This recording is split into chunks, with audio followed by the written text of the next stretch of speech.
Oh hell, what the was at me? That's the sound of an Uber Eats driver mid-shift on a stretch of road with cemeteries on both sides, and something he can't see is happening in his car.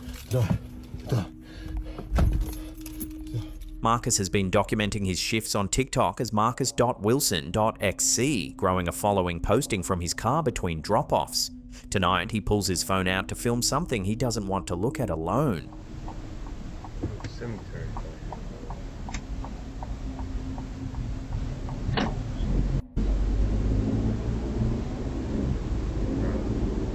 That's called a cemetery. The first thing he catches on camera happens inside the car.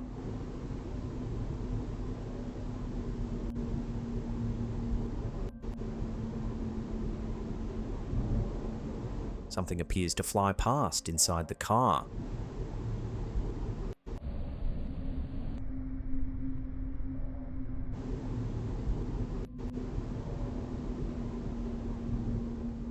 He drives closer to the cemetery and pulls over to the curb. He's starting to think he's hearing something. And you're gonna see a vibration. You're gonna see tapping at the window. He's definitely gonna hear. That's when he notices the shoe, single shoe, lying on the curb across the road.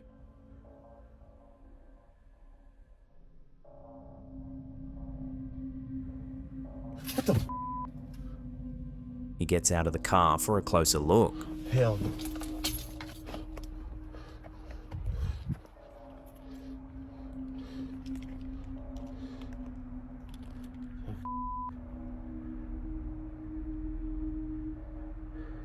And it moves again while he's standing right next to it. Tripping? No, I'm not tripping. Oh hell no! Hell no! Hell no! Hell no! Hell no! Hell no! Hell no! He walks back to the car, climbs in, and something eerie starts happening.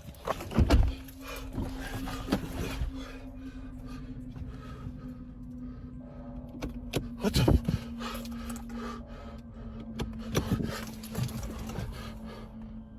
What? And then this happens.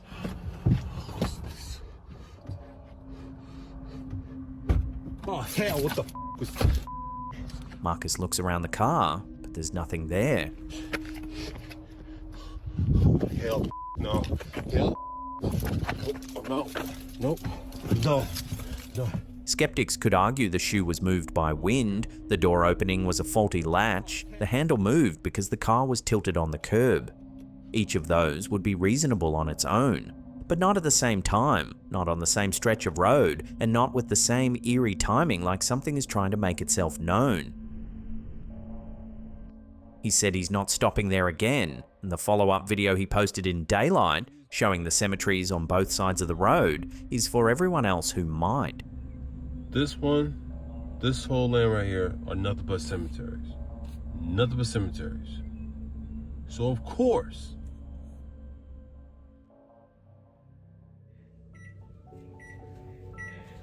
oh my god. The microwave in this woman's kitchen has been trying to tell her something for over a year. She finally knows what it was saying. My dishwasher's beeping now too.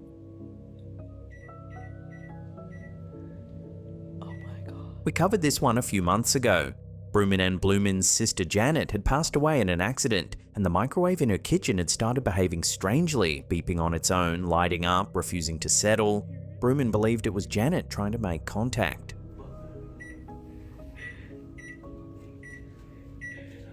Oh my god. Dude, I'm telling you, it's Jeanette. Then, not long ago, she posted an update. Here we go. And it'll just keep coming. The microwave was pressing the same button on the dial over and over, the number 7, Janet's favourite number. Broomin encouraged it to keep going, and the dial filled with 7s. Jeanette Elizabeth, push the number 7 again, damn it.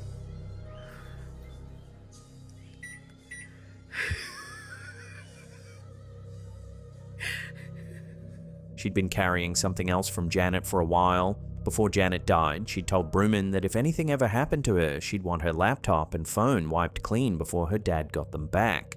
Bruman had tried, but she couldn't get into either device. Janet's birthday, her social security number, her cat's birthday, Bruman's own daughter's birthday, none of them worked. I tried everything. I tried her birthday, I tried her social security number, I tried my birthday, tried my daughter's birthday, I tried her cat's birthday. Like, I tried everything to log into her phone, and I could not get into her phone. 5 months after Janet's death, Bruman's microwave started acting up. She assumed it was broken, checked it, found nothing wrong, but the 7 kept coming back to the dial. Then one night, looking at it, she realized what she hadn't tried. Janet's PIN was 6 digits. Bruman opened the phone and typed 7 6 times. I put the number 7 6 times in her phone, and her phone opened up. I'll never forget that night that it happened. The phone unlocked, and the moment it did, the microwave erupted. Beeps stacked on beeps. Bruman says she looked at the microwave and laughed. Janet had known the whole time, and she'd waited until then to say so. Because the moment that happened, the microwave just started beep, beep, beep, beep, beep. Like, I mean, going off. And I remember looking at the microwave and being like, you and that's how I found out that it was my sister coming through the microwave trying to tell me her PIN for her cell phone. That was Yule 2024, and the microwave has been quiet ever since. Bruman says this year has been the hardest because the absence of the noise feels like losing Janet a second time. She still smells her sister's perfume around the house, and she still feels her in the small things. But the microwave that wouldn't stop talking has finally said what it needed to say. It'll just keep on coming. Jeanette Elizabeth, push the number 7 again, damn it.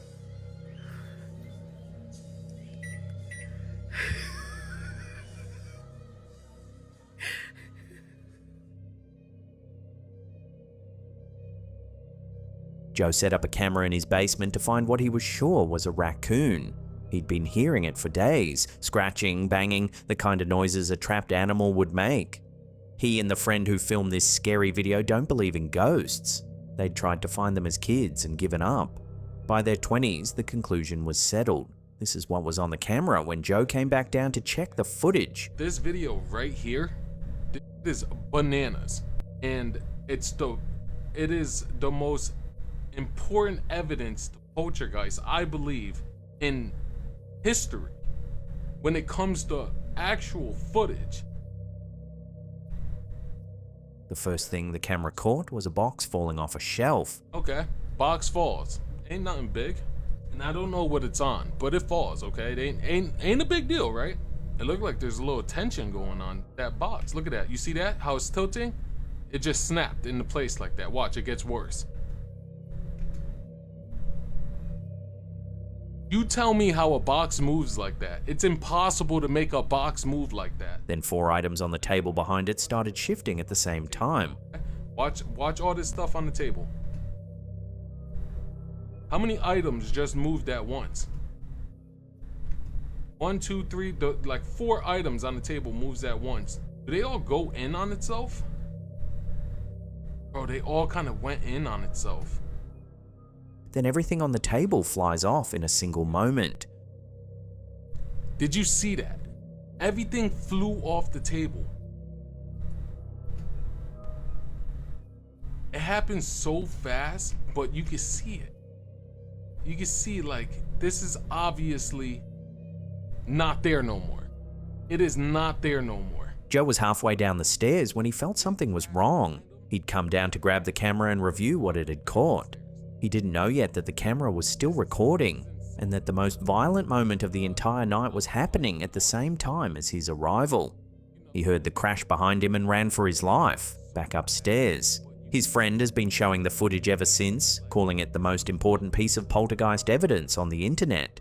4 years ago, he wouldn't have believed himself. We never expect there to be ghosts. And then this happens. Insane, bud. Crazy work. Anyways, I'm just getting into work, right? Nobody in this unit. I'm the only one besides the owner with the key. Dave is renovating a unit in Oakland, California, and he's been working alone for hours, posting the job to TikTok as one for David510 follow. The owner lives in New York, he has the only spare key, and the 4-unit complex is on an alarm system. As far as Dave knows, he's the only person in the building. Nobody in this unit. I'm the only one besides the owner with the key. The owner lives all the way in New York. I'm in Oakland, California. But the unit had a fire a few years ago, and the room Dave is working in belonged to a 3-year-old girl who didn't make it out. This was a little girl's room. This was her room. And I'm like lost for words right now, I'm sorry. Like, catch my breath, I'm getting chills, hair standing up on my arms. Then Dave sees what's on the floor of the room. The girl that happened to pass away in this unit was 3 years old. Look at what the on the ground. Those are not an adult-sized footprint. One into the wall. Small footprints, child-sized, walking in a straight line toward the wall where her bed used to be.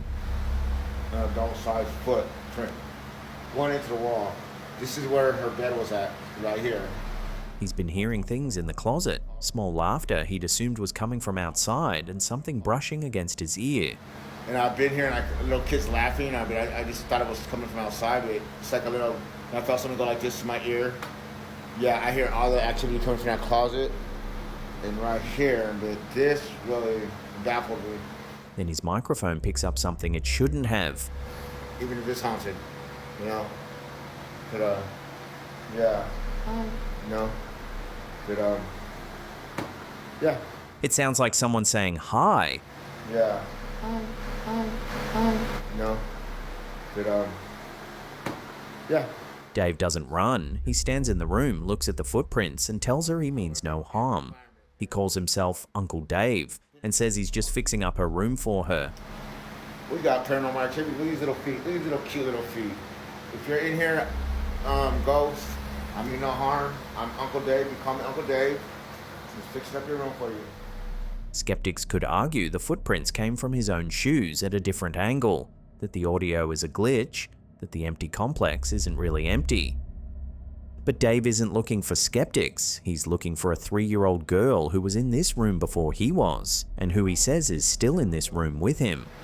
But man, I work in every environment, even if it's haunted, you know. But yeah, you know. But yeah. There's a prison 60 miles off the Pacific coast of Mexico, on an island the Mexican Navy still patrols for sharks. The inmates were allowed 15 minutes of sunlight a day. The prison's been closed for over a decade. A photo from inside it just turned up on Reddit, and there's something in one of the cells that shouldn't be. The island is called Islas Marias, but the locals call it the Mexican Alcatraz, the Tomb of the Pacific. They also call it the Walls of Water, because the ocean is the wall, and the sharks in it are the guards. In 2010, the Mexican government built a maximum security wing on the island called Laguna del Toro, for the kind of criminals who couldn't be held on the mainland. The wing only operated for a few years. In 2013, a riot tore through it, fueled by lack of water, rotting food, and abuse by guards, and a correctional officer was killed. Laguna del Toro was abandoned in the aftermath. In 2023, a Mexican tourist toured the closed prison as part of a public excursion, took photos along the way, and didn't look at them again for almost a year. Going back through the album, they noticed something in one of the frames.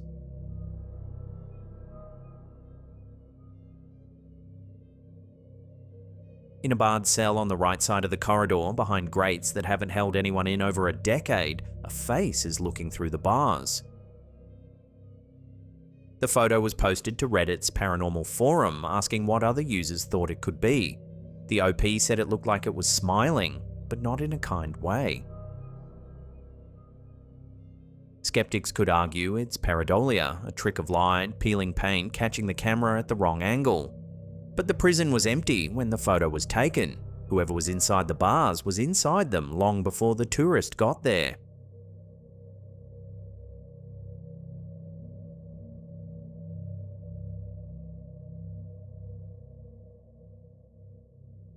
The staff who close up York Dungeon at night have been saying for years that something walks behind them on their rounds. Last month, the CCTV finally caught it doing something.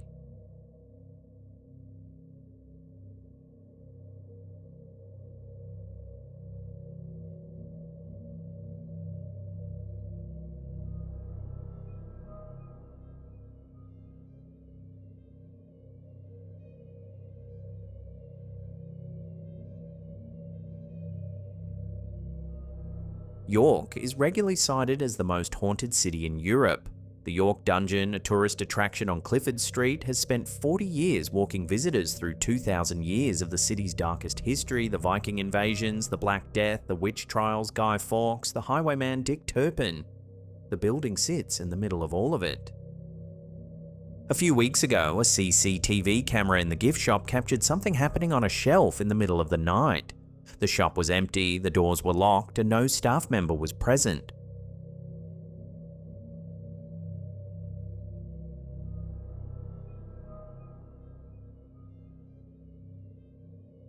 Exactly a week later, it happened again. Same shelf, same camera, same time of night.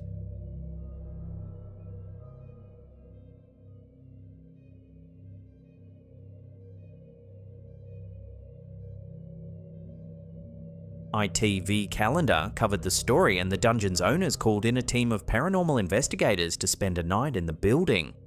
Some commenters suggested vibrations from the slushy machine, structural settling, even rats behind the shelves. The York Dungeon sits near the River Ouse and has flooded multiple times. Building movement isn't unusual. But rats don't throw cups in patterns, vibrations don't repeat exactly a week apart, and the staff who close up at night had been complaining about footsteps behind them for years before anything ended up on camera.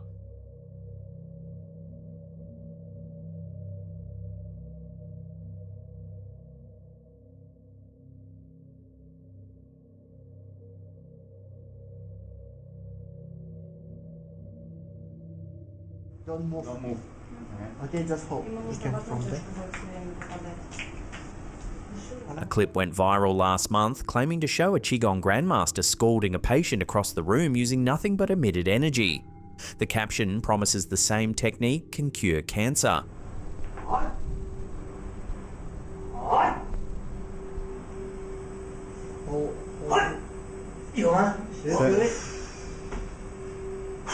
The heat arrived. Okay, can you see that? The scary video was posted by Nagong Disciple, identifying the man as a master of Shaolin Yijinjing Qigong. The patient stands motionless across the room, and after a moment, a red mark appears on her belly.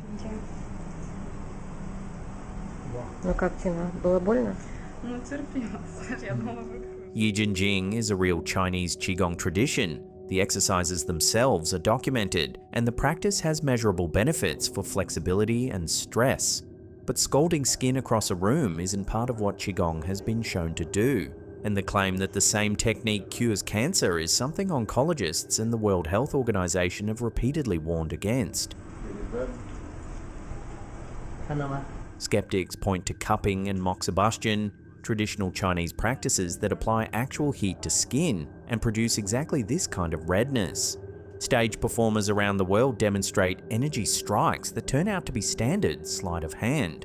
The Grandmaster's followers call the demonstration real, but the wider medical community has spent decades testing claims exactly like this one, and the results have come back the same way every time. There's no question the footage is a striking thing to watch, but the claim attached to it is the dangerous part. The heat arrived. Okay, can you see that?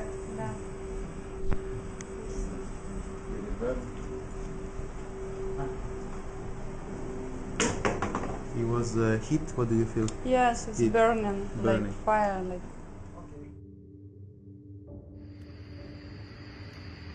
The next clip makes a similar claim from a different tradition and a much smaller setup. It was posted to Instagram by a Czech woman who describes herself as a mage of the 5 elements: air, fire, water, earth, and ether. The element on display in this video is fire.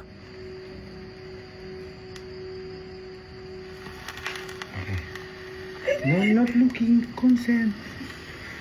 and then without any visible source of heat, the tissue catches fire.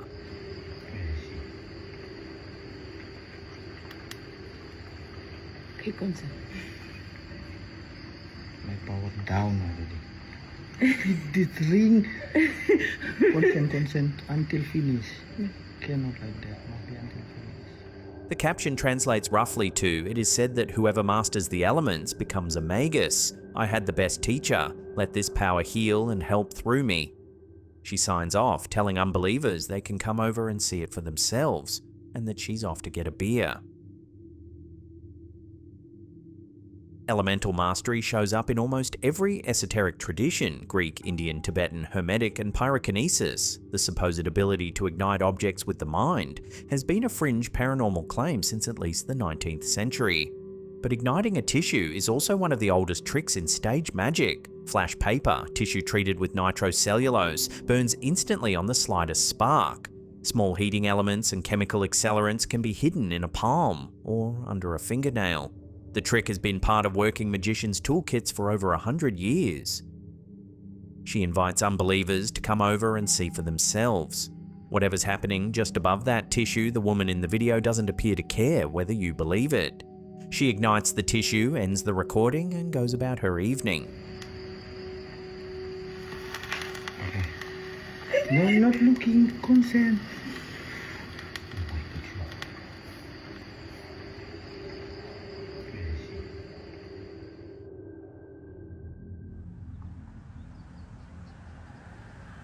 The TikToker filming this clip couldn't finish a sentence without swearing. She didn't know what she was looking at, and neither did most of the people watching. I don't know what the I'm observing right now, but this branch right now that this bird's on is floating in the middle of mid-air. The scary video was posted to TikTok by Bleeding Rose 82 from somewhere in the woods of New Jersey. There is no way that's floating in the air by a spider web. What the Alright, that's just a bit creepy. She rules out an attached branch. There's nothing there. By the end, she settled on what she calls a fey trap. It's a fey trap. That's what it is. It's a fey trap.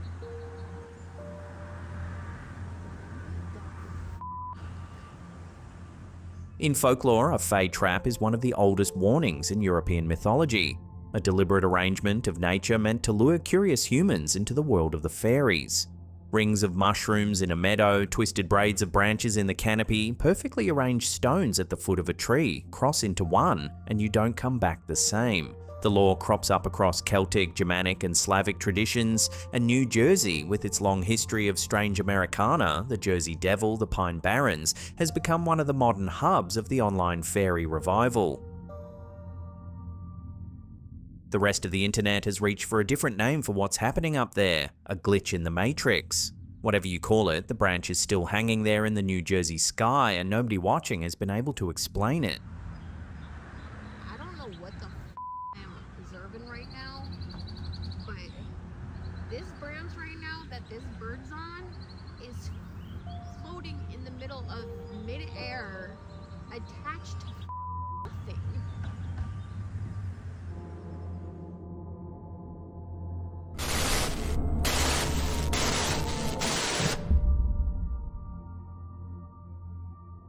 Here's your freaky headlines in This Week in Weird. In Macon, Georgia, the city's tourism arm, Visit Macon, just posted what may be the best titled job listing of the year, Director of Paranormal Affairs.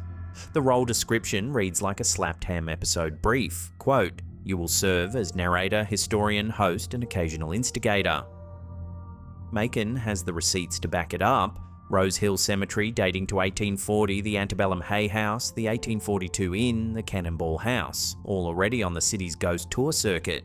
Coast to Coast picked the listing up this week, so if you've ever wanted occasional instigator on your resume, Macon's still hiring.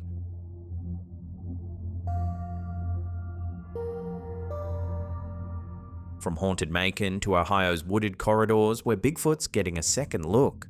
CNN recently ran a feature on what's now being called the Ohio Flap of 2026, 8 high-credibility Bigfoot reports collected by the Bigfoot Society between March 6th and March 10th, all in Portage County just east of Akron along the Mahoning River corridor. Witnesses described figures 6 to 10 feet tall with broad shoulders and unusually long arms. Footprint casts measured roughly 17 inches. Mike Miller of the Ohio Night Stalkers has since released spectrograph analysis of howls he says don't match coyotes, wolves, bears, or any known great ape. The sightings themselves stopped as quickly as they started, but the evidence is doing the talking now. Theory on the table: a brutal winter followed by a fast spring thaw pushed a herd out of the deep woods. Or 8 people across 5 days hallucinated the same 9-foot upright figure in a 30-mile corridor.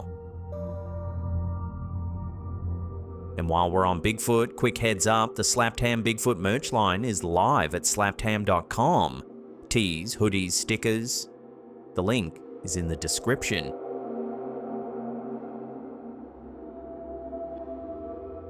From a forest full of large, upright figures to an intersection south of Vancouver where the laws of physics took the weekend off. Scott Road in Delta, British Columbia.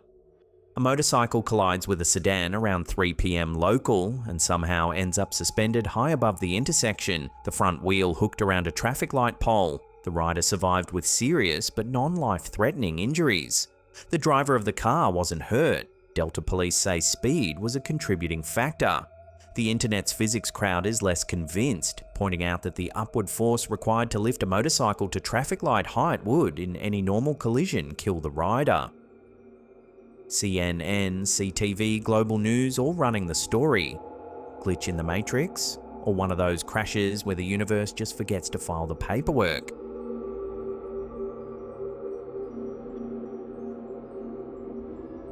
And on a more serious note, RCMP have suspended the search for an Australian woman missing in Cape Breton. 62-year-old Denise Ann Williams from Victoria, Australia last contacted her family on April 15th to say she was heading to Cheticamp, Nova Scotia for a solo hiking trip. She was reported missing on April 28th. Her rental Nissan Sentra was found in the park's Canada Visitor Centre lot near the head of the Acadian Trail, an 8.4-kilometre loop inside Cape Breton Highlands National Park. Over 100 personnel, RCMP, ground search and rescue teams, Parks Canada, helicopter crews, police dogs covered the area over 6 days. Cheticamp Search and Rescue President Chris Bellamore called it some of the most challenging terrain in Nova Scotia. Steep climbs, ravines, boggy ground, snow still trapped in the north-facing forests. The search was suspended on May 3rd after no sign of her. She was last seen wearing a dark winter jacket, a powder blue toque with the word Antarctica written across it, an orange and blue scarf, and glasses. If you've been through Cape Breton Highlands in the last few weeks and remember seeing her, Inverness County RCMP are on 902-258-2213. Her family is still hoping for word. And that's your weekly pile of weird. Back to the countdown.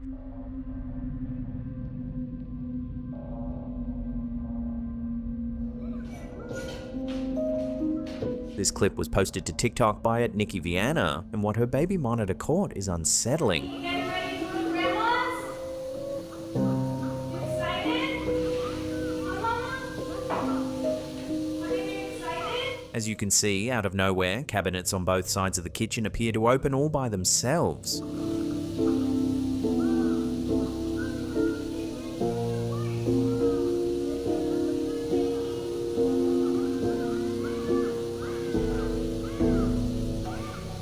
So what do you think has been caught on camera here? Is this house really haunted, or is this just content for clicks?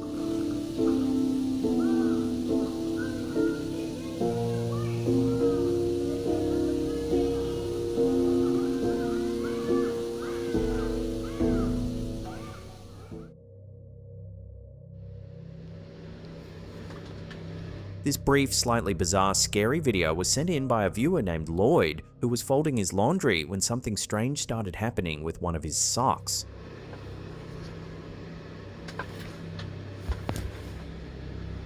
As you can see, a long piece of string from one of the socks is standing bolt upright in mid-air, apparently in defiance of gravity.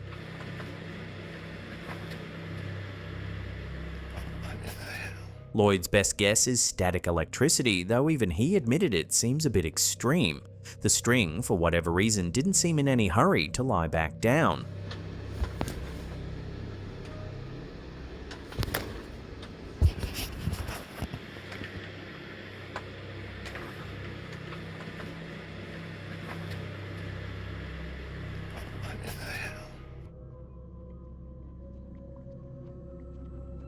In many cultures around the world, there's a specific thing people do when someone in the household dies. They cover the mirrors. The reason is consistent across traditions. They don't want anything getting trapped inside, and they don't want anything getting out. This photo was posted to Facebook by a user named Amy Scott. The post went viral almost immediately, 600 reactions, over 200 comments, all telling Amy the same thing: don't buy that mirror. The folklore around mirrors runs deep across cultures. Roman superstition held that a mirror caught a fragment of the soul. Break one and you damaged 7 years' worth of your own. Victorian households covered mirrors during mourning so the dead wouldn't be tempted to linger. Aztec priests used polished obsidian mirrors for divination. The English mystic John Dee scryed for visions in a black mirror he believed connected him to angels and other beings. Across nearly every tradition, mirrors are described not as objects, but as doorways. A bottle of Windex and a microfiber cloth, one commenter argued, would clear the whole thing up. But Amy didn't buy the mirror and she didn't clean it either. She just took the photo and walked on. Whatever was in the glass that day is somewhere else now, sold to whoever was willing to take it home.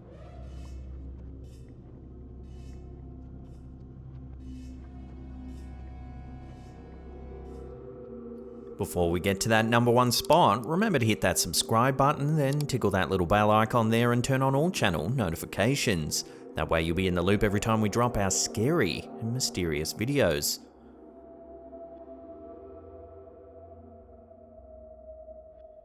It's called Pursue, the Presidential Unsealing and Reporting System for UAP Encounters, and it launched on May 8th. For the first time in American history, the US government's UFO files are publicly available to anyone with an internet connection. The release came out of a directive Donald Trump issued in February instructing every federal agency to identify, declassify, and release any documents in their possession related to UFOs and unidentified aerial phenomena. The Department of War, the agency formerly known as the Department of Defense, was put in charge of the rollout, working with the Office of the Director of National Intelligence, the FBI, the Department of Energy, NASA, and the All-Domain Anomaly Resolution Office, also known as AARO. The first batch contains 162 declassified records, videos, photographs, mission reports, witness statements, and historical files. They span from the 1940s to the 2020s. Officials have promised the release is the first of many, with additional tranches coming on a rolling basis. The Secretary of War, Pete Hegseth, called it the first step in maximum transparency on the UAP question. 4 of the released sightings have drawn the most attention. The first is short, a blink and you miss it cockpit clip from a US Navy aircraft recorded in 2021. The object passes the plane at high speed in frame for less than a second. AARO has the case file, but the object remains unidentified.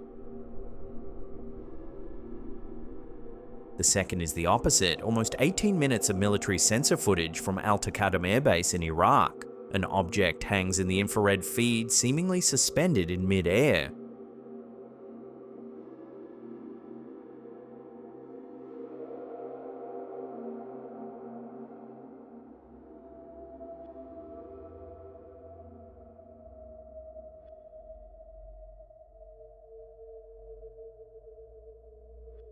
We've covered this sighting before, but this is the uncut version.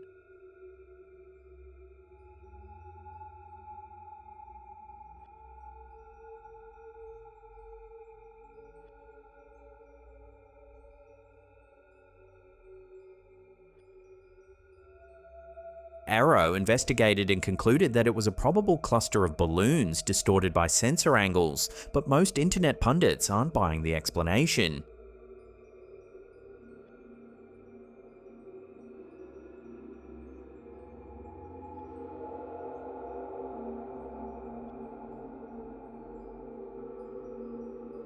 The third is a short clip from an MQ-9 Reaper drone over the Middle East, a small, dark object.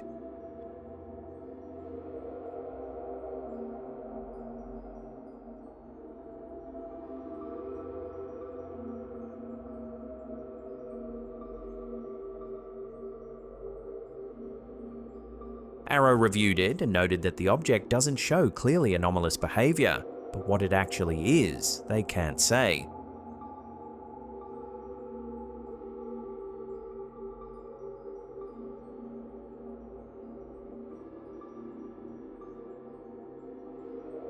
The fourth is the most cinematic. Infrared and shortwave sensor footage shows Sicily's Mount Etna mid-eruption, with a volcanic plume rising into the sky. A round object crosses the frame, passing through or near the plume.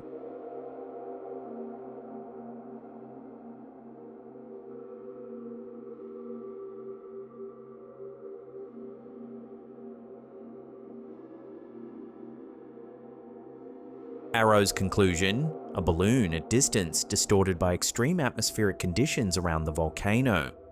The official explanation is reasonable, but the image is weird enough to leave doubt.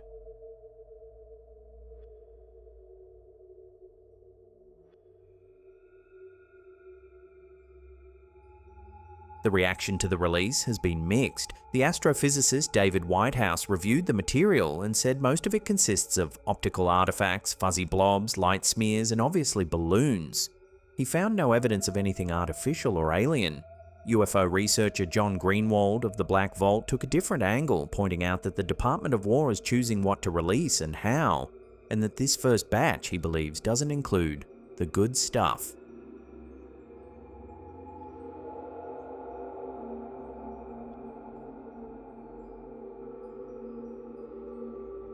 What everyone agrees on is that this is only the beginning.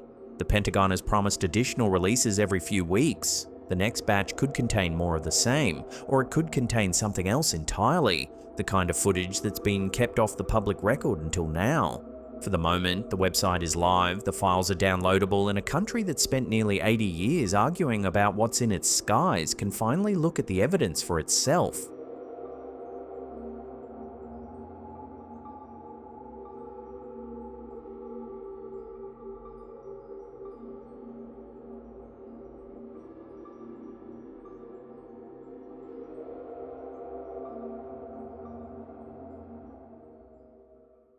Now, if you want to see some more scary videos, then check out those links on screen right now, and I'll see you in the next one.